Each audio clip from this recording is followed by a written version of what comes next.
पश्चिम Asia में बढ़ते तनाव के बीच यूनाइटेड स्टेट्स और ईरान के रिश्ते एक बार फिर से सुर्खियों में हैं।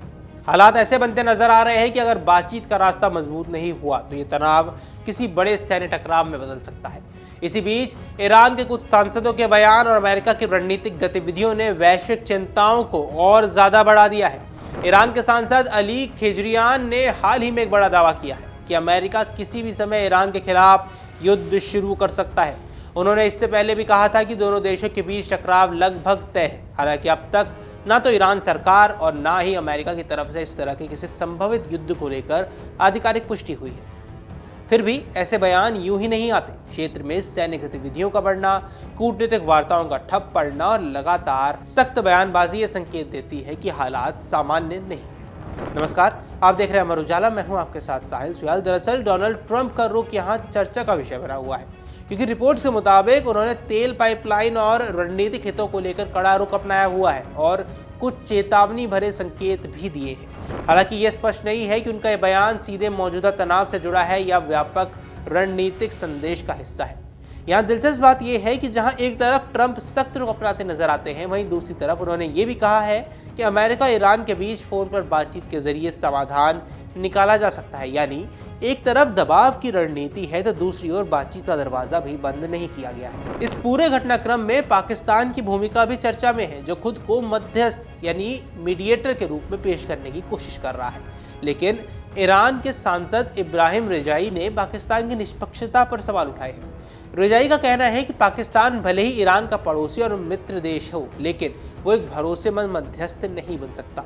उन्होंने सोशल मीडिया प्लेटफॉर्म एक्स पर पोस्ट करते हुए ये कहा कि किसी भी मध्यस्थ के लिए सबसे जरूरी गुण निष्पक्षता और विश्वसनीयता होती है, जो पाकिस्तान में नहीं दिखती।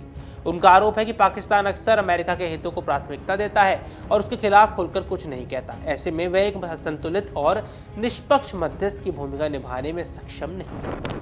अब रेजाई ने अपने आरोपों को मजबूत करने के लिए कुछ और उदाहरण भी दिए हैं। उन्होंने कहा कि पाकिस्तान दुनिया के सामने ये स्वीकार करने को तैयार नहीं है कि अमेरिका ने पहले उसके एक प्रस्ताव को स्वीकार किया था, लेकिन बाद में अपनी बात से पीछे हट गया। इसके अलावा उन्होंने ये भी दावा किया है कि अमेरिका ने लेबनान से जुड़े कई मुद्दों और रोकी गई संपत्तियों को लेकर वादे किए थे, जिन्हें पूरा नहीं किया गया। इन बातों से यह संकेत मिलता है कि ईरान के भीतर अमेरिका के प्रति अविश्वास गहरा है और पाकिस्तान को भी उसी नजर से देखा जा रहा है। इस पूरे समीकरण में इजराइल की भूमिका भी अहम है। दरअसल ईरानी सांसद अली खेजरियान ने आरोप लगाया है कि अमेरिका पर इजराइल का गहरा प्रभाव है और उसी के चलते अमेरिका ईरान के खिलाफ आक्रामक रुख अपना सकता है। उनका कहना है कि क्षेत्र में अमेरिकी सेना की बढ़ती तैनाती इस बात का संकेत है कि कोई बड़ा कदम उठाया जा सकता है।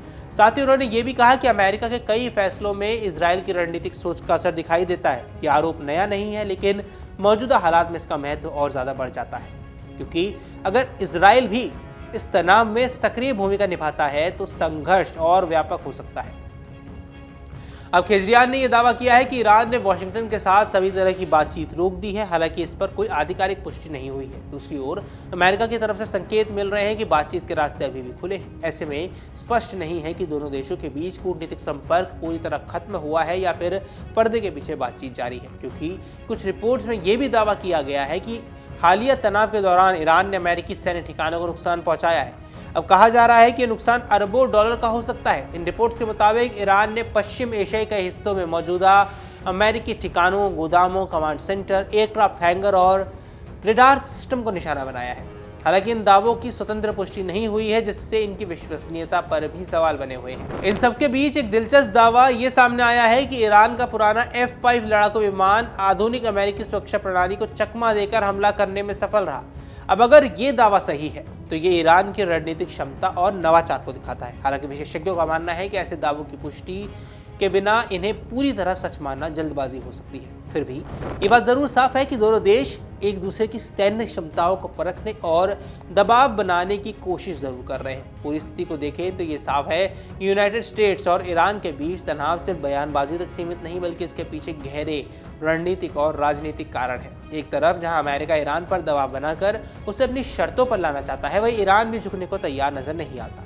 पाकिस्तान की मध्यस्थता पर सवाल, इजराइल का संभावित प्रभाव और क्षेत्र में बढ़ती सैन्य गतिविधियां इस संकट को और ज्यादा जटिल बना देते हैं। अब आने वाले दिनों में ये देखना अहम रहने वाला है कि कूटनीति के इस टकराव को टालने में कितनी सफल हो पाती है या फिर दुनिया एक और बड़े संघर्ष की ओर बढ़ रहा है। फिलहाल हालात नाजुक बने हुए हैं और हर कदम का असर सिर्फ इन दो देशों तक सीमित नहीं रहेगा, बल्कि पूरी दुनिया पर भी इसका एक व्यापक असर पड़ेगा। बाकी आपको जो कुछ भी लगता है हमें कमेंट सेक्शन पर जरूर बताएं। फिलहाल के इस वीडियो में इतना ही। नमस्कार। अगर आप ये वीडियो YouTube पर देख रहे हैं तो हमारे चैनल को सब्सक्राइब कर बेल आइकन दबाएं और Facebook पर देख रहे हैं तो हमारे पेज को लाइक करें।